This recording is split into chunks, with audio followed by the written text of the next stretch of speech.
I don't know. I might be a terrorist. I wake up, I learn about all this shit. It's crazy. So National Post fabricated something about me, saying that I supported the terrorist attacks on the Parliament or the Ottawa shootings or something. And it was based on my internet posts. The internet posts were supportive of the acts of Martin Rudioson, that guy, whatever the guy that was. And you can see it right here. It's quite funny because my internet posts were already online. They are still online. You can go back and see them right here. My Twitter account's here. And a more balanced, I would like to call, newspaper called the Globe and Mail, they had a look at my internet posts, my Twitter posts, and they said that I was saying in my Twitter post that the guy in the Ottawa shooting, not the Ottawa shootings, it was the guy who ran over a couple of people, and then he was followed in a pursuit, and when he got out of the car he was shot. So I was saying that the guy was framed. So you can see how these pro-Harper newspapers were trying to, and still are trying to, create an environment of fear amongst the people. Like I didn't even know, like I was coming home from work and I figured out I was a terrorist. Like, shit, I didn't know that. And I didn't even know that I was a member of a terrorist organization. I didn't even know that if I was a member of any organization. And how these people work in collaboration, these RCMP, INSET people, Integrated National Security Enforcement Team people, and CBSA and pro-Harper people in the government areas. They try to create an environment of fear in Canada as if like everybody's out there to kill Canadians. And what I was saying, in fact, was that this guy runs over a couple of police officers, I think they were soldiers or something, ex-soldiers, in their plain clothes, and Shazam, like automatically the police knows that these people were soldiers and this guy intentionally ran them over in a freaking Nissan Altima. Really, dude? Like, there's an F-150 over there, you couldn't take that? Or Chevy Tahoe, you ran over a couple of people, you tried to kill a couple of people in a terrorist activity with a Nissan Altima, and then the guy gets followed by the police. He's on the run. His car gets totaled after 20 minutes of pursuit. The guy gets out of the car and gets shot. And the police says that, oh, a knife may have been involved. I'm going to include this dashcam footage because apparently the police loves to look at my dashcam footage that I had from October 25th. That is 2 days before my arrest. From October 25th, 2014, I was having this conversation with a mechanic, a guy who had just fixed my car. And it was just, I think, like 2 or 3 days after the Ottawa shootings that I was having this conversation with him. Have a look at this conversation and decide for yourself whether or not I was supportive of any kind of terrorist activities. Oh, and before I go, let me give a shout out to this idiot Michael Storms. His name was Muhammad Islam. I used to call him Brother Islam. He goes on National Post and, Stuart Bell again, and tells everybody that I work for the RCMP and everything. Michael, if you're watching these videos, make sure you comment, okay, and watch this video, especially this dashcam footage, to the end, and you will see how I try to defend you in this conversation. Why'd you need that? Oh man, it's chaos out there. The roads are horrible. Yeah, I think the DVP is closed. Yeah. Oh, for nothing. No, I'm saying, why'd you need that thing? Oh, this thing? I'm gonna go look at a car with my buddy later tonight. And I forgot I was going freaking right back to the shop. It's okay. I'll take Leslie Street. I used to work down there. Alright, cool. How was your day, man? It's just freaking annoying. You know about that guy who got killed, right? Yeah. So every fucking guy out there, like, what do you call him? Yeah. Every asshole, you know, hate preaching. Like, anything they can think of, they just keep talking against Muslims. And I just you respond to one guy, then two just pop out, and they're like, "Oh, you teach walls."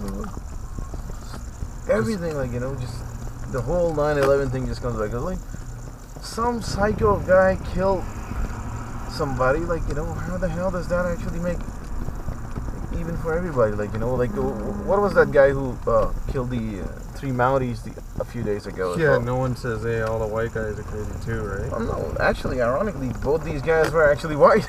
Yeah. White French converts. What happens is that these guys yeah, he converted, right? yeah. So what happens is that, you know, these watchdogs, whatever the hell you want to call them. Oh shit. Oh, sorry, didn't see that.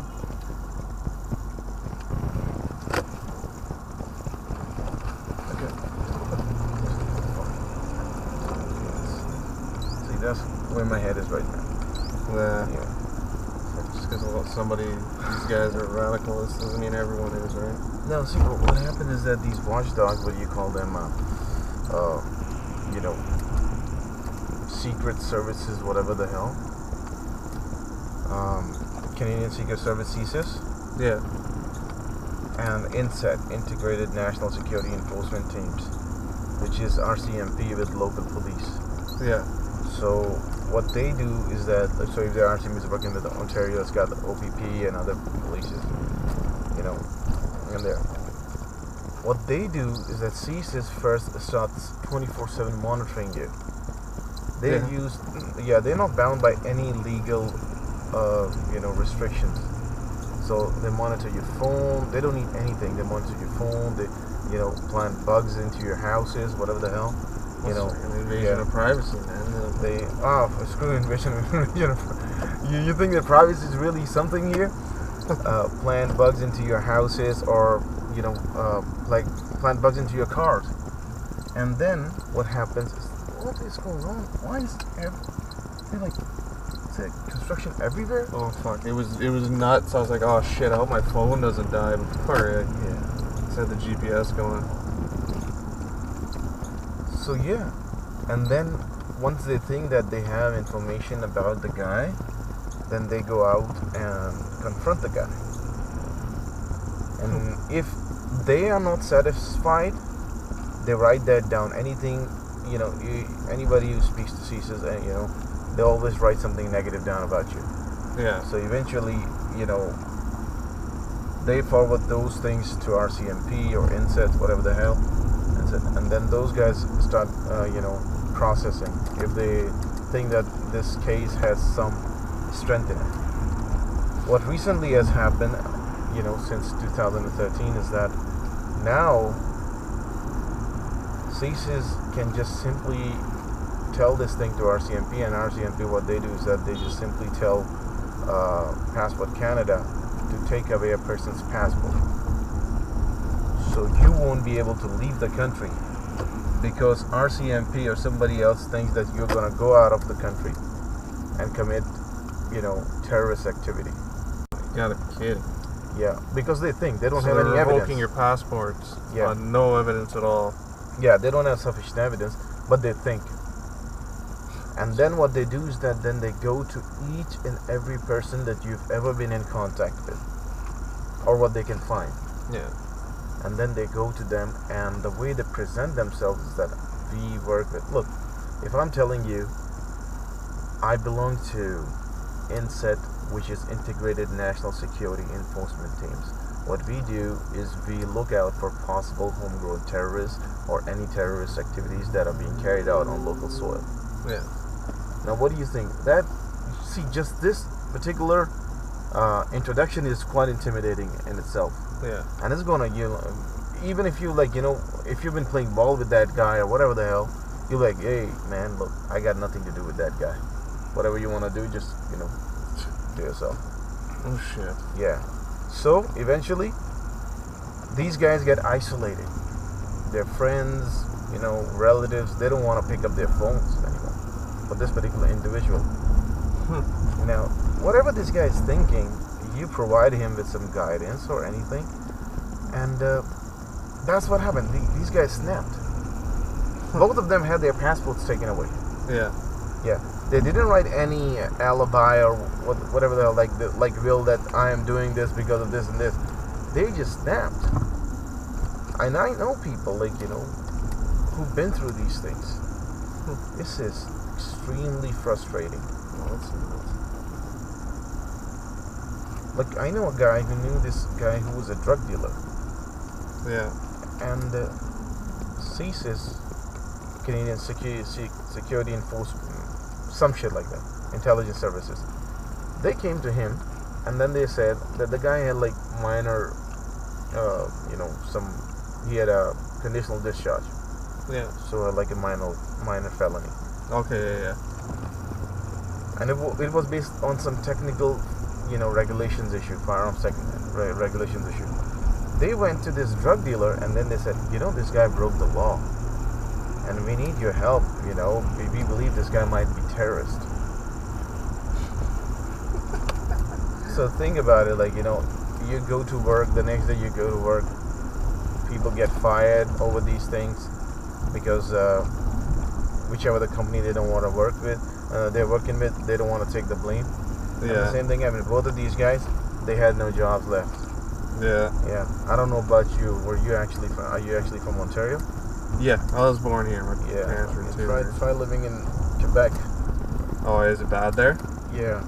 So like how Muslims don't eat pork, right? Yeah. So I've seen like Muslim families north of Peterborough. That's where I used to live there. Yeah. Like 1 hour north of Peterborough, a white guy converted to Islam, practicing Muslim, grew like a beard like me.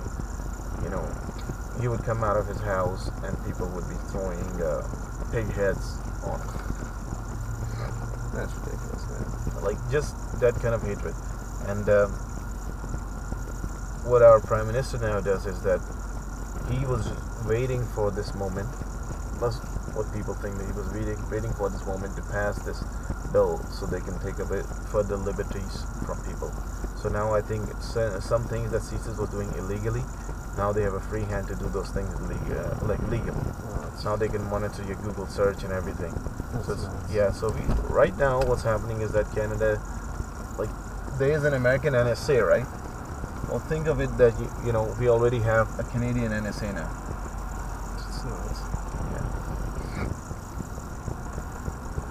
And many people don't understand it, but this is what's going on. This is the reality, and they're doing all this thing under the guise of this particular attack. Yeah, it's crazy. The racism that's going on. Did you watch the guy's speech? Like Stephen Harper's speech? No. He just kept saying ISIL or ISIS, because a few months ago, it's a kind of political thing, but his cabinet wanted to carry airstrikes against ISIS in Syria. And the opposition was saying, why the hell are you getting yourself involved in this thing? And they couldn't counter that. Now they will have a free hand. Now the soldiers are going to have a motivation. Yeah, now we got to bomb them. So he just kept saying the word ISIS.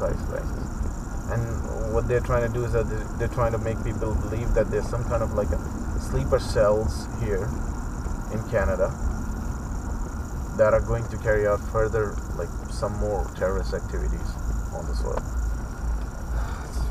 This is so I'm sorry. I didn't want to drag you into this stupid shit. No. But this is what's going on, my friend. Yeah. So apparently, I don't know. I might be a terrorist. I don't know. I wake up, I learn about all these shit. I don't know. You can't live your life hating. You gotta be accepted. Like, you gotta accept everyone's religion and culture. Like, not everyone's bad.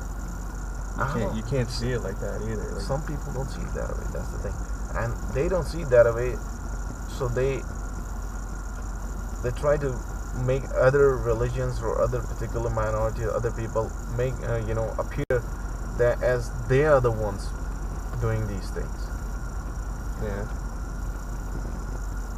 There's this guy, I forgot it. He's on CBC, and like all the reporters in the States, they just got blinders on, and he's just like, it's like he was just saying like parts of Syria and like are bad, but other parts are like, there's only like 3% of certain places that are bad, but like not like you keep saying that everyone in this country's bad, everyone in that country's bad. Mm-hmm. You know, only 3% of that country is known to be terrorists or whatever.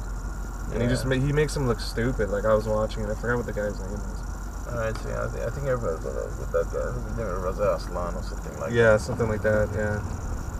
But see, it's stupid. What I'm pissed off at is that, see, how these agencies or these Secret Service agencies, 2013, there was $3.1 billion unaccounted, not accounted for, that were given to CISA. Like, nobody knew where that $3.1 billion went. That's a lot of money too. Yeah. It was missing from security funds. Who's paying that $3.1 billion? That's you and I, right? That's us, yeah. Taxpayers. Fucking 3.1 billion. Exactly. And what happens if I give you if I give CISAs like a good lead, a possible investigation lead? You know how much I'm gonna get? I'm gonna get $5,000 out of the blue if I become a CISA informant. So all these jobless idiots, what they're doing is that they're just hanging out here and there, just giving these leads. If somebody says anything, and then CISA starts investigation, building this big file on you. So they're like, little guys are getting paid to snitch out people if there's any possible. Yeah, it's like part-time money, right? So, because I think one guy got acquitted this year of terrorism charges. Like there was this doctor who appeared on Canadian Idol, and he got acquitted of terrorism charges, and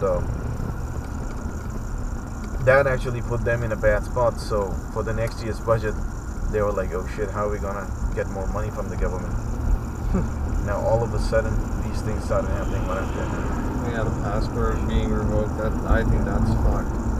Oh, you have no idea how many people this has happened to. Like, if I want to kill somebody, man, I would at least get this car.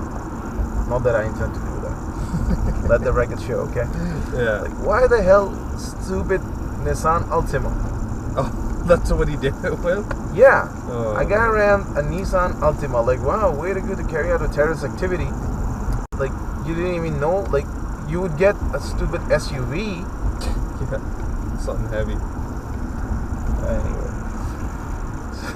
Yeah, but you're right. That guy, there was a white guy who snapped. He just converted, and now you guys get stereotyped too, right? It's crazy. Apparently. When was the last time you actually saw like somebody like this, going into a court or whatever, just killing people? Never. Yeah. The majority of you guys are peaceful people, friendly people.